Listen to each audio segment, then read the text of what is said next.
Series combination की क्या क्या प्रॉपर्टीज होती हैं ये अच्छे से समझना है। तो इसको करने के लिए let us consider we have three resistances R1, R2 and R3. They are connected in series like this. और हमने क्या किया, इसके साथ एक बैटरी लगा दी सर्किट को करंट देने के लिए।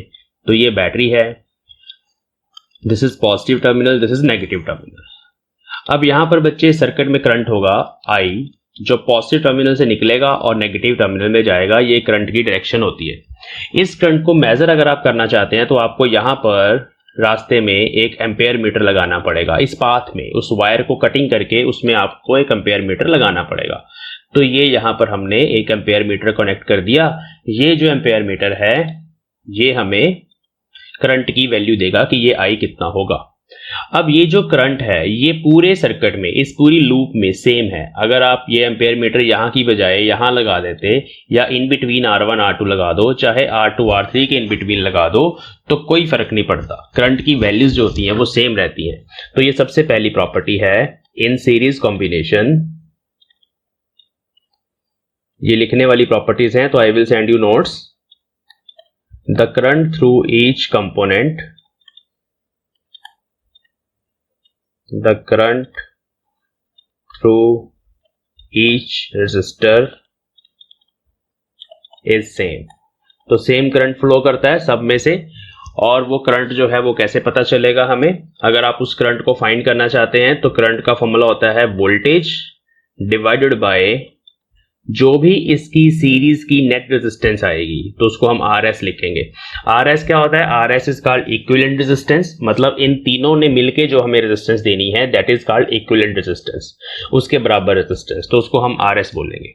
तो ये करंट होगा जो यहाँ पर सर्किट में फ्लो करेगा और वो करंट तीनों ही रेजिस्टेंसेस में सेम होगा। इसमें से भी वही I निकलेगा, इसमें से भी वही I निकलेगा और हर जगह करंट सेम होगा। Number 1। Number 2, now we will talk about the potential difference. अगर मैं आपको बोलूं बच्चों कि यहां पर पोटेंशियल डिफरेंस मेजर करना है तो आप वोल्ट मीटर कनेक्ट करेंगे। तो उस वोल्ट मीटर को काफी तरीकों से कनेक्ट किया जा सकता है। अगर आपने वोल्ट मीटर यहां लगा दिया R1 के अक्रॉस, तो ये आपको V1 देगा। It will give you the voltage across R1 only, क्योंकि इस वोल्ट मीटर के जो दोनों टर्मिनल्स हैं वो R1 के अक्रॉस लगे हुए हैं। अगर मैं आपको वोल्ट मीटर दूं दूसरा कोई, वो वोल्ट मीटर आपने यहां लगा दिया R2 के अक्रॉस ऐसे पैरेलल में, this is called parallel combination, क्योंकि वोल्ट मीटर के जो दोनों टर्मिनल्स हैं बच्चों वो R2 के दोनों टर्मिनल्स के साथ जुड़े हुए हैं। This is called parallel combination. तो ये जो वोल्ट मीटर है V2 वो आपको वोल्टेज या पोटेंशियल डिफरेंस देगा अक्रॉस द रेजिस्टेंस R2। और अगर मैं वोल्ट मीटर यहां पे लगा दूं तीसरी रेजिस्टेंस के अक्रॉस, तो वो मुझे वोल्टेज देगा अक्रॉस R3। तो इस केस में, सीरीज के केस में, जो वोल्टेज होती है या पोटेंशियल डिफरेंस होता है वो हर कंपोनेंट के अक्रॉस डिफरेंट होता है। ये जो टोटल वोल्टेज V होती है वो डिवाइड हो जाती है, सबको मिल जाती है according to their resistance and it get divided. तो therefore the potential difference, PD stands for potential difference, get divided in series combination. तो अभी हम आपके डाउट लेते हैं बच्चे। तो पोटेंशियल डिफरेंस में डिवाइड हो जाता है, मींस R1 के अक्रॉस V1 है, R2 के अक्रॉस V2 है और R3 के अक्रॉस V3 है। But the total voltage V, जो हमने टोटल पोटेंशियल डिफरेंस दिया था सर्किट को, वो इन तीनों के सम के बराबर होता है। वो इन तीनों वोल्टेजेस के सम के बराबर होता है और हर किसी को अपनी अपनी वोल्टेज मिलती है। अब ओम्स लॉ लगाते हैं कि कितनी होगी ये वोल्टेज। ध्यान से देखेंगे, R1 रेजिस्टेंस में से I करंट पास कर रहा है, तो ये जो V1 होगा उसका फॉर्मूला बनेगा ओम्स लॉ की हेल्प से IR1। Very very simple, V1 is IR1। जो V2 है that is voltage across second resistance, वो बनेगा I टाइम्स R2। जितनी बड़ी रेजिस्टेंस उतना ज्यादा पोटेंशियल ड्रॉप, जितनी बड़ी रेजिस्टेंस उतना ज्यादा पोटेंशियल ड्रॉप। और जो V3 है वो बनेगा IR3। ये ओम्स लॉ है, सिंपल ओम्स लॉ की डेफिनेशन है ये, इसमें कोई प्रॉब्लम नहीं है। तो यहां पर हम इसको सब्स्टिट्यूट कर सकते हैं। तो हमारे पास यहां पर आ जाएगा IR1 plus IR2 plus IR3, और जो नेट वोल्टेज है बच्चे वो इस इक्वेशन से निकलेगी फ्रॉम 1, वो बन जाएगी हमारे पास, इसको इससे मल्टीप्लाई करेंगे IRS।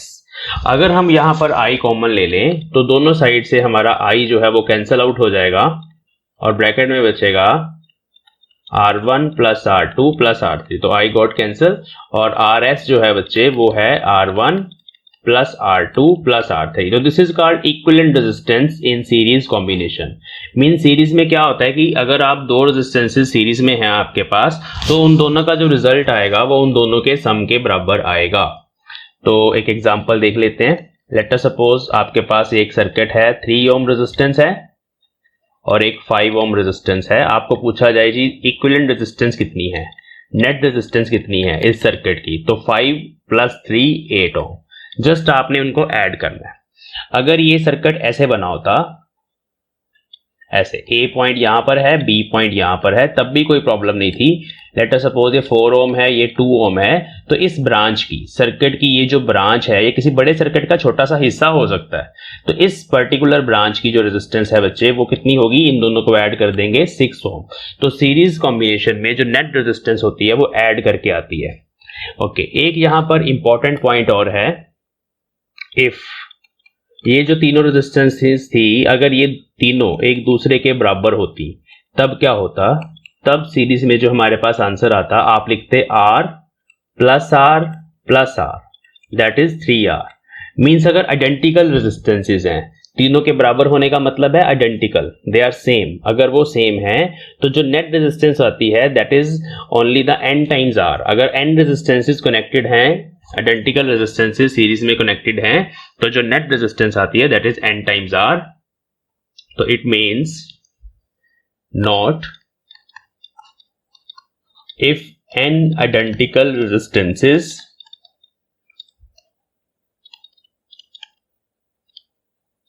are connected in series, then R equivalent series में is n times R। अगर 4 रेजिस्टेंसेस हैं तो 4R आ जाएगा, 5 हैं तो 5R आ जाएगा, 10 है तो 10R आ जाएगा। तो इस तरह से रेजिस्टेंस हमारे पास आ जाती है। दूसरा एक और पॉइंट है यहाँ पर, वो ये है कि सीरीज कॉम्बिनेशन में जो नेट रेजिस्टेंस आती है that is greater than the sum than all of the individual resistances. Series combination को कब यूज किया जाता है, when we required large resistances. It is used when we require, जब हमें किसी सर्किट में लार्ज रेजिस्टेंस चाहिए होती है, ज्यादा रेजिस्टेंस बढ़ानी पड़ती है हमें, तो हम क्या करते हैं, हम उनकी सीरीज कॉम्बिनेशन बना देते हैं। क्योंकि सीरीज कॉम्बिनेशन से रेजिस्टेंसेस ऐड होती हैं तो हम सीरीज को यूज करते हैं। ठीक है जी। तो मेन पॉइंट्स हैं कि पोटेंशियल डिफरेंस डिवाइड होता है और करंट जो है सीरीज कॉम्बिनेशन में वो सेम रहता है। तो अभी नेक्स्ट हम पैरेलल कॉम्बिनेशन पढ़ने वाले हैं। पैरेलल कॉम्बिनेशन में मैंने जैसे कि बताया आपको कि रेजिस्टेंसेस के एंड्स, दोनों एंड्स आपस में जुड़े होते हैं अल्टीमेटली। तो हम ले लेते हैं 3 रेजिस्टेंसेस R1, R2 और R3। तो 3 रेजिस्टेंसेस मैंने इस तरह से जोड़ दी, ये पैरेलल कॉम्बिनेशन बन गई तीनों की, क्योंकि इनके दोनों एंड्स आपस में जुड़े हुए हैं। और हमने इस कॉम्बिनेशन को एक बैटरी लगा दी, जैसे कि अभी लास्ट केस में लगाई थी। इस बैटरी की जो वोल्टेज है उसको V बोल दिया, ये पॉजिटिव टर्मिनल है और ये नेगेटिव टर्मिनल है। अभी हम देखेंगे करंट के साथ क्या होगा, ध्यान से देखेंगे करंट के साथ क्या होगा। तो जब करंट पॉजिटिव टर्मिनल से निकलेगा बैटरी के, वो करंट यहां तक जाएगा, इस पॉइंट तक पहुंचेगा। ये जो पॉइंट होता है बच्चे, जहां एक वायर से 3 निकलना है, 4 निकलना है या 2 रास्ते बन जाएं आगे से, उस पॉइंट को जंक्शन बोला जाता है। जंक्शन तो आप जानते हैं ना, जहां 3-4 चीजें आके मिल जाएं आपस में। जैसे कोई चौक है, सड़क है, उस पे चौक है, वहां 3 रोड्स आपस में आके मिल रही हैं, दैट इज ए जंक्शन। तो यहां पर क्या होगा कि ये जो करंट है वो डिवाइड हो जाएगा, क्योंकि current is basically rate of flow of charge. Electrons हैं बेसिकली, वो ट्रेवल कर रहे हैं।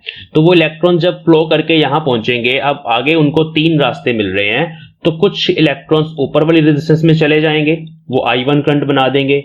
कुछ इलेक्ट्रॉन नीचे वाली रेजिस्टेंस R2 में चले जाएंगे, वो I2 करंट बना देंगे। और कुछ इलेक्ट्रॉन्स सबसे नीचे वाली गली में, नीचे वाली सड़क में या वायर में चले जाएंगे, वो I3 करंट बना देंगे और वापस ये यहां पर आके मिल जाएंगे। यहां से फिर वो जितना करंट इधर से अंदर गया था उतना करंट R1 में से फ्लो करके वापस यहां आ जाएगा, यहाँ I2 और यहाँ I3, और यहाँ फिर वो सारे इलेक्ट्रॉन इस जंक्शन पे आके मिल जाएंगे और टोटल करंट I बना देंगे। तो इस तरह से जो करंट है वो यहां पर जाके डिवाइड हो जाता है और ये पैरेलल कॉम्बिनेशन है। तो पैरेलल कॉम्बिनेशन का फर्स्ट पॉइंट है the current get divided at junction. तो जंक्शन पे जाके करंट डिवाइड हो जाता है, इसका मतलब है the current through each component is different. In parallel combination the current through each component is different.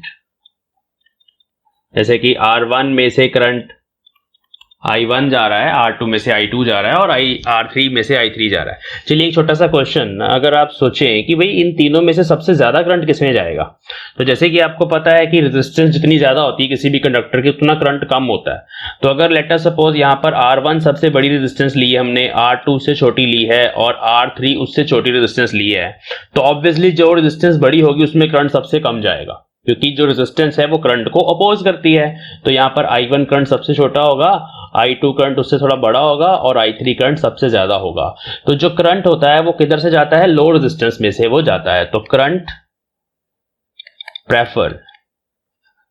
Prefers low resistance path. ये भी एक प्रॉपर्टी है करंट की, पता ही है आपको कि रेजिस्टेंस जितनी ज्यादा होगी करंट उतना कम होगा, तो जितनी रेजिस्टेंस कम होगी करंट ज्यादा होगा। तो current prefers low resistance path. चलो ये एक पॉइंट है, ये दिमाग में रखने के लिए है, इंपॉर्टेंट है। चलिए ये पहली चीज होगी कि करंट डिवाइड हो जाएगा। लेकिन अब पोटेंशियल डिफरेंस की बात करेंगे। अब जैसे कि सेल का पॉजिटिव ये है और ये कनेक्टिंग वायर है, कनेक्टिंग वायर की अपनी कोई रेजिस्टेंस नहीं होती, तो जितना वोल्टेज यहां पर है उतना पॉजिटिव यहां पहुंच जाएगा और जितना नेगेटिव यहां है उतना नेगेटिव यहां आ जाएगा। अब अगर ध्यान से देखा जाए तो जो R1 रेजिस्टेंस है बच्चे, उस R1 के दोनों टर्मिनल्स अल्टीमेटली बैटरी पे जुड़े हुए हैं। देखिए R1 का ये फर्स्ट टर्मिनल है, ये यहां तक तो आ रहा है, लेकिन ये कनेक्टिंग वायर के थ्रू ये अल्टीमेटली बैटरी पर ही जा रहा है। और ये जो दूसरा टर्मिनल भी है R1 का, वो भी इस कनेक्टिंग वायर के थ्रू बैटरी तक ही जा रहा है। मींस R1 के दोनों टर्मिनल्स बैटरी के साथ पैरेलल में हैं। ऐसे ही R2 के दोनों टर्मिनल्स भी अल्टीमेटली बैटरी के साथ जुड़े हुए हैं और R3 के भी दोनों टर्मिनल्स अल्टीमेटली बैटरी के साथ ही जुड़े हुए हैं। अगर ये बैटरी की वोल्टेज V है तो वो V जो है वो सबको बराबर मिलेगी, इसमें वोल्टेज डिवाइड नहीं होगी। पैरेलल कॉम्बिनेशन में हर किसी रेजिस्टेंस को सेम वोल्टेज मिलेगी। बड़ी ऑब्वियस सी बात है ना। अगर मान लो ये आपके पास एक सेल है और ये 6 वोल्ट का सेल है, आपने इसके साथ सिंपली एक रेजिस्टेंस या एक बल्ब लगा दिया, बल्ब अच्छा है समझने के लिए, आपने बल्ब लगा दिया, तो इस बल्ब को कितनी वोल्टेज मिल रही है, 6 वोल्ट, क्योंकि जो बैटरी की वोल्टेज थी वो डायरेक्टली आपने बल्ब को दे दी। अब एक और बल्ब लगा दो इसको, तो भी कोई प्रॉब्लम नहीं है, उस बल्ब को भी कितनी वोल्टेज मिलेगी, 6 वोल्ट। क्यों? क्योंकि उस बल्ब के भी तो दोनों टर्मिनल्स उसी बैटरी के साथ जुड़े हुए हैं ना, जहां पर ये इसके जुड़े हुए थे। तो पैरेलल कॉम्बिनेशन में जो वोल्टेज होती है बच्चों, वो डिवाइड नहीं होती, वो हर किसी कंपोनेंट को सेम मिलती है। Very very important point, the potential difference across each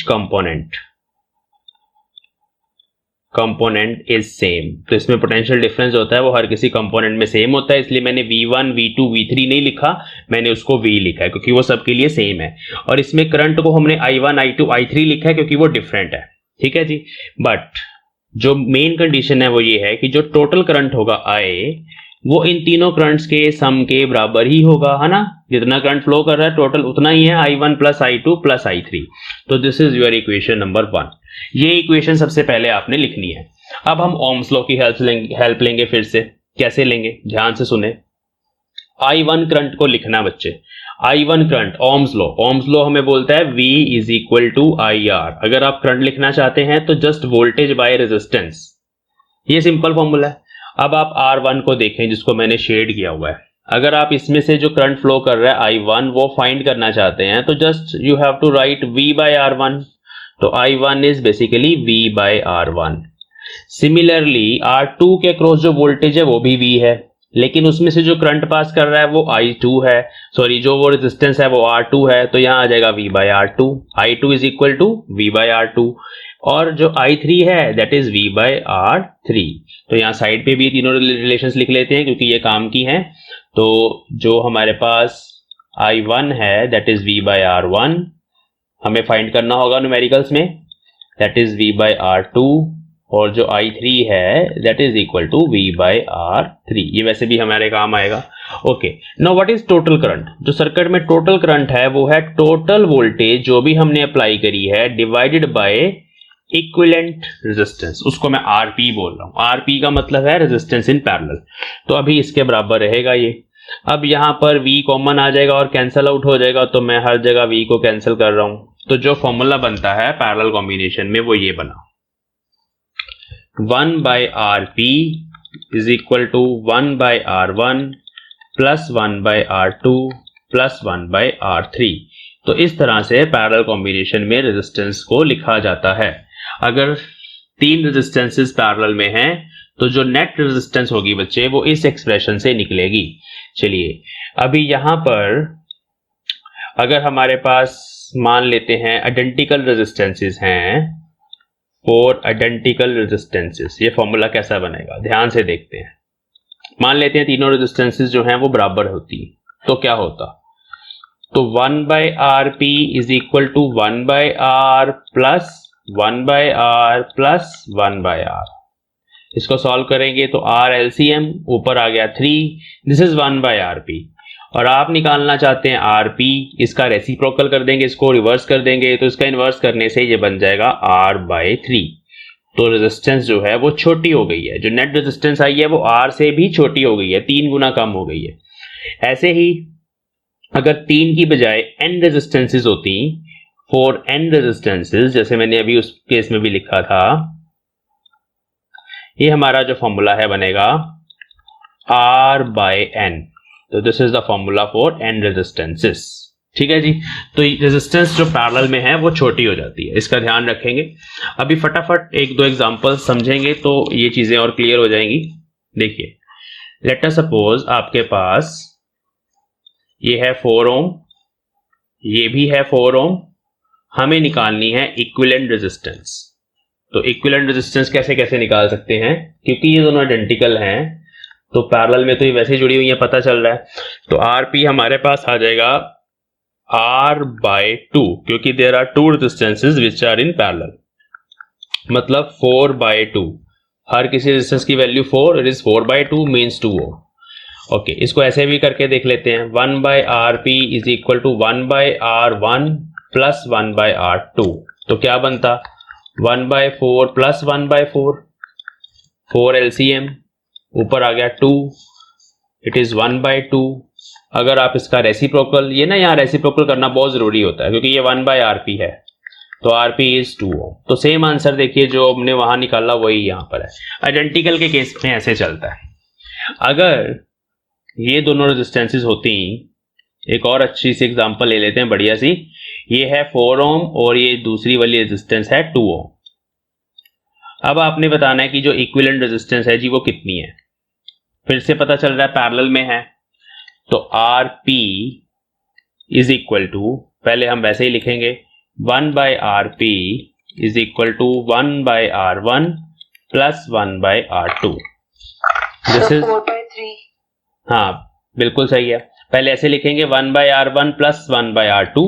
तो यहाँ ना एक और फॉर्मूला है जो शॉर्ट में आप लगाया करेंगे, यहाँ दोनों को मैंने मल्टीप्लाई कर दिया, ऊपर आ जाएगा R1 plus R2, this is 1/RP। तो यहाँ फॉर्मूला बन गया जी, RP is equal to R1 R2 upon R1 plus R2। ये फॉर्मूला 2 के लिए डायरेक्टली लगा दिया करो आप, तो अच्छे से सॉल्व हो जाएगा। देखो, RP इज इक्वल टू, दोनों को मल्टीप्लाई करेंगे 8 और नीचे दोनों को ऐड करेंगे 6, तो इट इज 4/3 ओम, जैसे कि अभी जपनजोत ने बताया। तो इस तरह से ये फॉर्मूला लगा के पैरेलल में आप रेजिस्टेंस फाइंड कर सकते हैं और सीरीज में। Now let us do some more examples. ये हमारे पास एक सर्किट है, this is 5 ohm, this is 3 Om,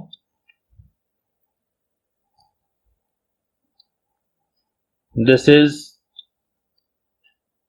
again 3 ohm, this is 4 ohm, and we have to find the equivalent resistance between terminals A and B।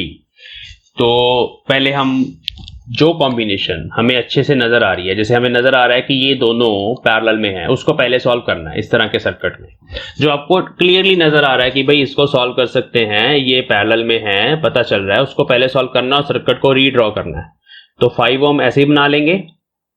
यहां पर आ जाएगा जी 3 ओम, 3 ओम दोनों parallel में है तो ये बन गया 3/2 ओम, और यहां पर थर्ड रेजिस्टेंस 4 ओम। सबको समझ आ गया 3/2 ओम कैसे आया बच्चों? Two identical resistances in parallel means R/N means 3/2। तो इसको सॉल्व करेंगे, ये बन गया R सीरीज में। अभी नेट रिजल्ट आएगा हमारे पास, that is 5 + 4 9 plus 3/2 which is 18 + 3/2 which is 21/2, 11.5 ohm. तो इस तरह के क्वेश्चंस 11.5। हाँ जी बिल्कुल सही है, good.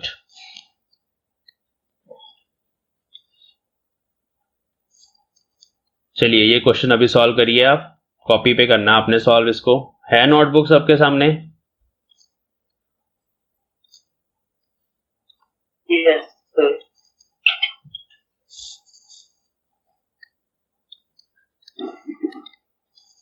This is 4 ohm, this is 5 ohm, this is 5 ohm, this is 4 ohm. Okay, अब इस तरह के सर्किट को कैसे सॉल्व करेंगे, कर लो ट्राई, 2 मिनट में बताता हूं। फिर सीरीज पैरेलल आइडेंटिफाई करेंगे, इनके नाम दे देते हैं।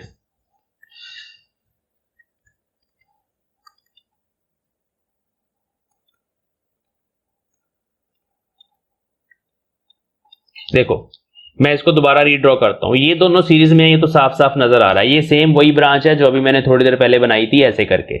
तो ये दोनों तो सीरीज में है, तो 5 और 5 अगर सीरीज में है, टोटल आ गया 10 ओम। अब उस 10 ओम का जो आंसर है उसको एक टर्मिनल आपने यहां पे जोड़ना है और दूसरा यहां पे जोड़ना है। जहां ये दोनों लगे हुए थे अब वो इस तरह से बन जाएगा, ये वाला 4 ओम तो ऐसे ही रहेगा, ये वाला 4 ओम भी अभी ऐसे ही रहेगा, लेकिन वो दोनों को सॉल्व करके यहां पर एक 10 ओम की रेजिस्टेंस लगाई जा सकती है। बात वही है, इन दोनों का आंसर 10 ओम है और मैंने उन दोनों को आंसर को सॉल्व करके यहां जोड़ दिया जहां वो दोनों जुड़े हुए थे। अभी आप बोलेंगे कि सर अब 10 ओम और 4 ओम पैरेलल में है, अब तो बहुत आसानी से नजर आ रहा है कि ये दोनों अब पैरेलल में है। तो इन दोनों का जो रिजल्ट है उसको सॉल्व कर लेंगे। पहले उसका नाम दे देते हैं कुछ, जैसे R डैश बोल दिया उसको, वो बन जाएगा हमारे पास R4। फॉर्मूला लिखना है, फॉर्मूला भी मत लिखो, जस्ट इन दोनों को मल्टीप्लाई करो, नीचे इन दोनों को ऐड करो, तो बन गया 40/14। ये हमारे पास आ गया इन दोनों का आंसर R डैश। अब इन दोनों के आंसर को आपने फिर वापस यहीं पे कनेक्ट करना है, इसको डिलीट करके। ध्यान से देखें, ये 4 ओम ऐसे ही रहेगा, इन दोनों की जगह अभी ये R डैश लगेगा, तो वो R डैश ऐसे लग जाएगा, जो कि है हमारे पास 40/14 ओम। ठीक है जी, इसको फिर सॉल्व कर लो। अब ये दोनों कैसे हैं, अब ये दोनों सीरीज में हैं, इस तरह से एक और ये दूसरी, तो दोनों अब कैसे हैं बच्चे बताओ, सीरीज है पैरेलल है? सोचो सोचो, किसी को ये पैरेलल तो नहीं लग रहे।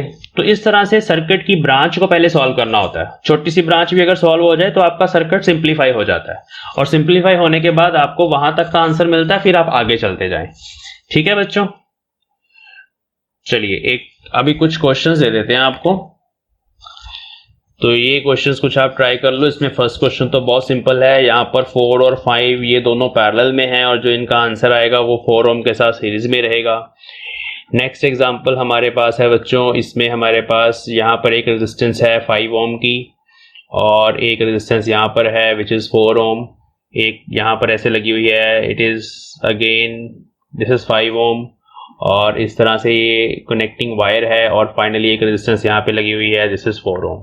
तो आपने इन दोनों टर्मिनल्स ए और बी के अक्रॉस इक्विवेलेंट रेजिस्टेंस फाइंड करनी है। और नेक्स्ट हमारे पास एग्जांपल है, एक और बढ़िया सा क्वेश्चन ले लेते हैं, जिसमें हमारे पास एक ये रेजिस्टेंस है, एक ये है, एक ये है, तो 3 रेजिस्टेंसेस हैं, लेकिन यहाँ पर ए और बी टर्मिनल्स के क्रॉस हमें रेजिस्टेंस फाइंड करनी है, लेकिन यहाँ पर एक कनेक्टिंग वायर ऐसे लगी हुई है और एक कनेक्टिंग वायर ऐसे लगी हुई है। This is 6 ohm, this is also 6 ohm, this is also 6 ohm. So you have to find what is net resistance of this circuit.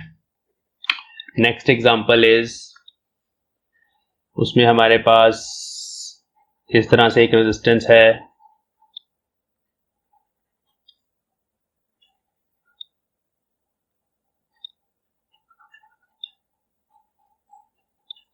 So this is 5 ohm, this is 5 ohm, 5 ohm.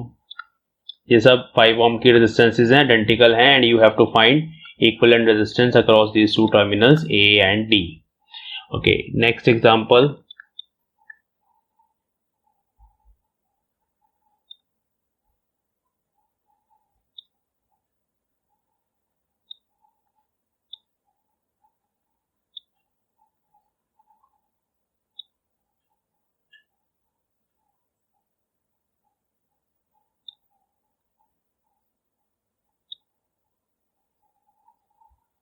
ए और B के across हमें net resistance find करनी है, और यहाँ पर भी सब रेजिस्टेंसेस की जो वैल्यू है that is r, and we have to find the equivalent resistance across a and B.